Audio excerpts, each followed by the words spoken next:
If your mindset doesn't scare the average loser, you're still thinking too small. You want to know why 98% of people will never build empires?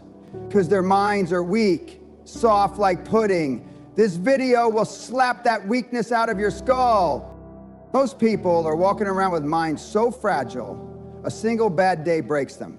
But you're here because deep down, you're done being average. You're ready to build a mind that dominates, intimidates, and executes. A mind that bends the world to your will. This isn't about positivity. This is war. Let's go. Control your inner dialogue or it will control you. And if you let it control you, it will destroy you. The voice in your head is not neutral. It's either your most powerful ally or your most vicious enemy. Every day, you're either being lifted or buried by the words you silently speak to yourself. Most people, they've allowed that voice to become a pathetic whisper of excuses, doubt, and fear. I'm tired. I don't feel like it. Maybe I'm not good enough. That kind of talk is mental cancer. You let that garbage sit in your head long enough, and it eats your ambition alive. You can't afford that. Not if you want to build a mind that terrifies people with its clarity, confidence, and certainty. You must rewire your brain to command, not to coddle. That voice in your head, it needs to sound like a battlefield general, not a damn daycare worker. Every morning you need to wake up and bark orders at yourself. Not suggestions, orders. Get up, move, execute. You don't negotiate with your mind, you dominate it. Weak people wait until they feel ready. Winners train themselves to act regardless of how they feel. The moment you wake up, your inner voice should slap the softness out of your system. You think Dan Peña rolls out of bed and says, well, maybe I'll take a rest day today. Hell no, he gets up and goes to war every single day. And that war starts inside his head. Every time you face resistance, the inner dialogue becomes a battleground. And the outcome of that battle dictates the outcome of your life. When you feel like quitting, that voice better say, not today. We finish what we start. When fear creeps in, it better scream, you've already won in your mind, now go prove it. And when failure hits, that voice says, good, learn, get sharper, try again, harder. You don't get a strong body without lifting heavy weights. And you don't get a strong mind without heavy mental reps. Reps of self-talk that pushes you past your limits. Reps of affirmations that are more like declarations of war. Reps of choosing execution over excuses when nobody's watching. If you can't speak power to yourself, you'll never have power over anything else. That's the brutal truth. Start training your mind to talk like a killer, cold, precise, ruthless. Make your inner voice your most reliable weapon, your unshakable partner, your fire-breathing motivator. Stop waiting for external motivation. The strongest people don't need cheering sections. They are their own army. You want people to fear your presence? You want them to wonder how the hell you're so locked in, so focused, so damn relentless? It starts with what you say to yourself in silence. Speak with power. Think with clarity. Execute with aggression. Dominate your inner world. And the outer world won't stand a chance. Eliminate weak language perpendicularly. The words you speak aren't just noise, they're declarations to the universe about who the hell you are. When you say things like, I'll try, what you're really saying is, I'm already planning my excuse. You're giving yourself an escape hatch before you've even stepped onto the battlefield. I hope is even worse. It hands over your power to circumstance. Maybe is the anthem of the uncertain, the fragile, the afraid. And here's the brutal truth. The world does not respond to uncertainty. The world responds to power, command, certainty. When I say weak language is the disease of mediocrity, I mean it's the silent killer of potential. Because every time you say something half-hearted, your subconscious hears it and stores it. You're training your mind to expect less, to commit less, to be less. Think about it. How can you build an empire with language that sounds like you're asking permission to breathe? You can't. High performers don't try, they execute. They don't hope, they expect. They don't maybe, they commit. Start speaking in absolutes. I will. It's already mine. I get it done or I die trying. That's how warriors speak. That's how empire builders move. Your words are tools, and every time you open your mouth, you're either building a throne or digging a grave. Choose wisely. Watch how the most successful people speak. Their vocabulary is sharp, tight, and lethal. No fluff, no filler, just precision. Because when your words are sharp, your actions follow suit. Your decisions cut deeper. Your focus tightens. Your execution accelerates. Look, this isn't about sounding motivated. This is about reprogramming the way you see yourself and your capabilities. Every word you say is a command to your nervous system. You say, I'm tired. Guess what? Your body slows down. You say, I don't feel like it. Suddenly that task becomes a mountain.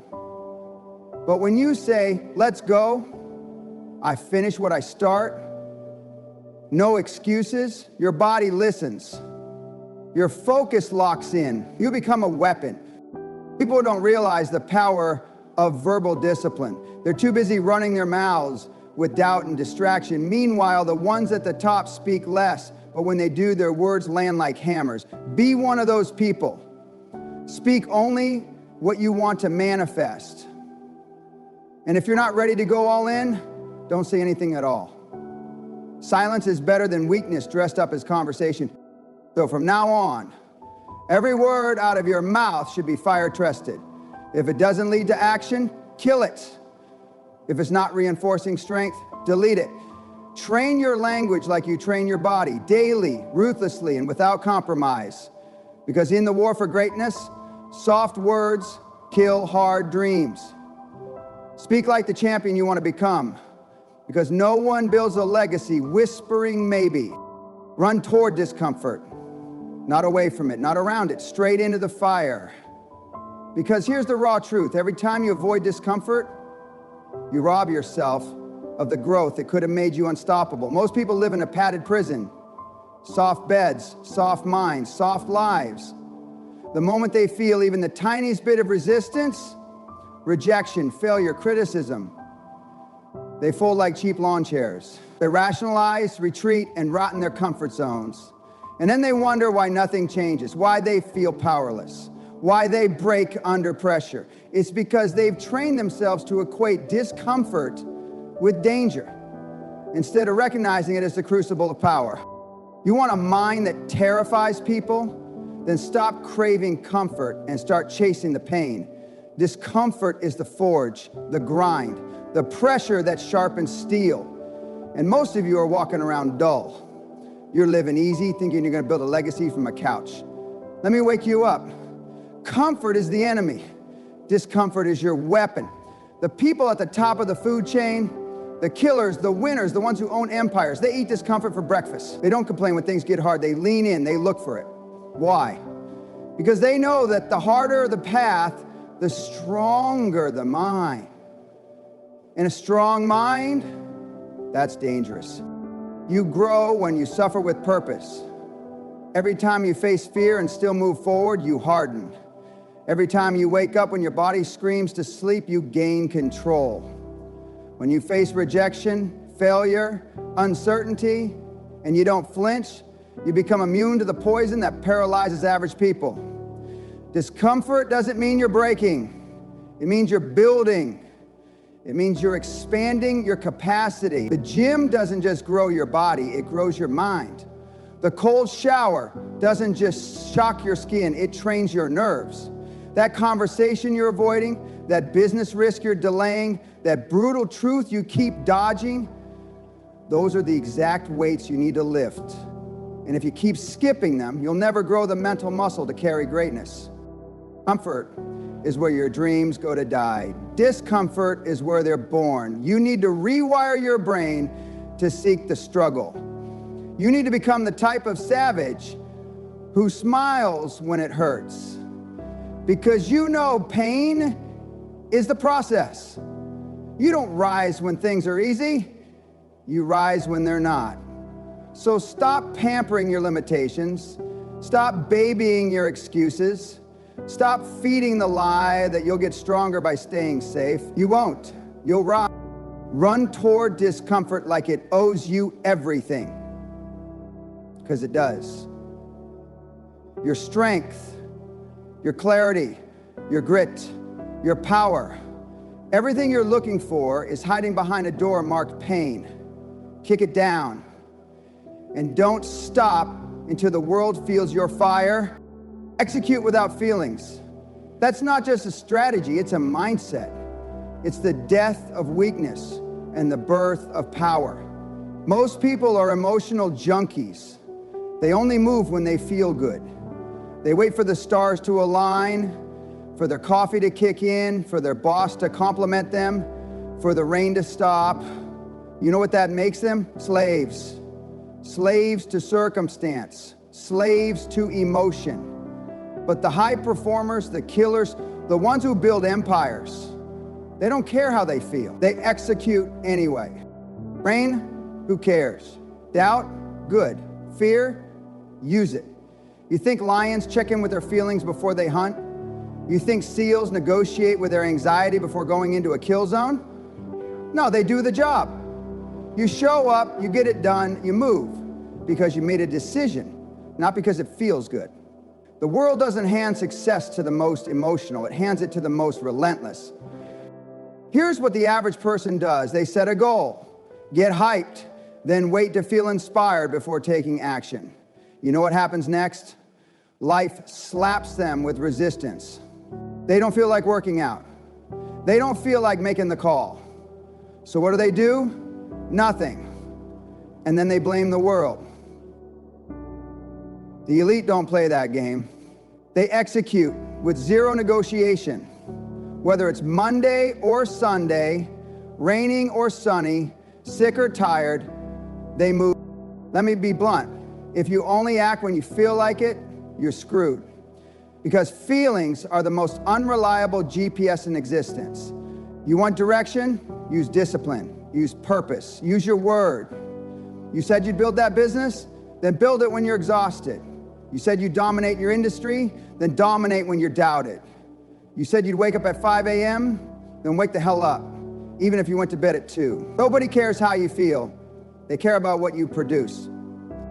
This is about ruthless consistency, the kind that scares people, the kind that forces results. Every day you execute without checking in with your emotions, you're building an identity that says, I don't quit, I don't wait, I get it done. That identity becomes unshakable. It becomes terrifying. Because once the world sees you don't need motivation, they realize they can't manipulate you. You're unstoppable. So burn this into your brain. Your feelings are liars. They tell you to rest when you need to grind. They tell you to quit when you're inches from the win. And if you let them lead, they'll steal everything you want. But if you silence them, if you choose execution over emotion, you become a machine of progress, a weapon of discipline, a force that people can't predict, delay, or deny. This is how empires are built. Not through comfort, not through inspiration, through execution without feelings. Protect your mental environment like your life depends on it, because it does. You can't build an unstoppable, bulletproof mind when you're constantly surrounded by mediocrity. It's impossible to develop mental toughness when your circle is full of excuse makers, doubters, and energy leeches. If the people around you are content with average, guess what? You'll start thinking average is acceptable. That's how the disease of mediocrity spreads, quietly, through association. If you're serious about building a mind that terrifies weakness, then the first move is cutting the fat. Cut the whiners, cut the gossipers, cut anyone who doesn't force you to level the hell up. Harsh? Damn right. But so is regret. You want to rise? You better start flying with eagles and stop flocking with pigeons. Silence the noise. Your phone, your feed, your inbox, it's all loaded with garbage. Every swipe is a chance to poison your focus. Protect your inputs. Every video you watch, every conversation you tolerate, every book you read, every word you hear, it's all programming your mind. You're either feeding strength or feeding softness. There's no in between. Most people are feeding their minds like children being rocked to sleep. Bedtime stories, comfort content, mindless scrolling. You need to feed it war stories, power, grit, strategy. Watch warriors, listen to conquerors, read about kings and killers who took what they wanted from this world, not waited for permission. That's the fuel that builds a fireproof mind. And let's talk about energy. Your environment either energizes your execution or suffocates it. When you walk into a room, you should feel ignited, not drained. If you're constantly explaining your drive to people, you're in the wrong room. The right circle challenges you, calls out your excuses, demands excellence. They don't coddle, they confront. You want to sharpen your mind? Then get around beasts mentally, emotionally, financially. People who live like assassins, who operate on standards, not moods. Iron sharpens iron, and weak minds shatter under pressure. You want to build an empire? You need to walk into every environment like your mission is sacred and treat distractions like threats. Your mind is a fortress, a sacred, elite-level battlefield. Guard it like a warrior guarding a throne. Don't just let anything or anyone walk in. Set a standard, set a code. If something doesn't make you sharper, stronger, smarter, it doesn't belong. You want to change your life? Change your environment first. Audit your circle, audit your habits, audit your damn thoughts. You're not just training your body or your hustle, you're training your inner empire. Protect it with fire. If they aren't building with you, they're breaking you. And if they break your focus, they'll bury your future. This world doesn't hand crowns to the polite, it gives them to the ruthless. So act accordingly. Most people live in fear, but you're about to become the fear. Build a mind so savage it makes mediocrity nervous. If this hits you in the gut, like, subscribe, and share it with someone soft who needs to toughen the hell up. Execution only. Let's build empires.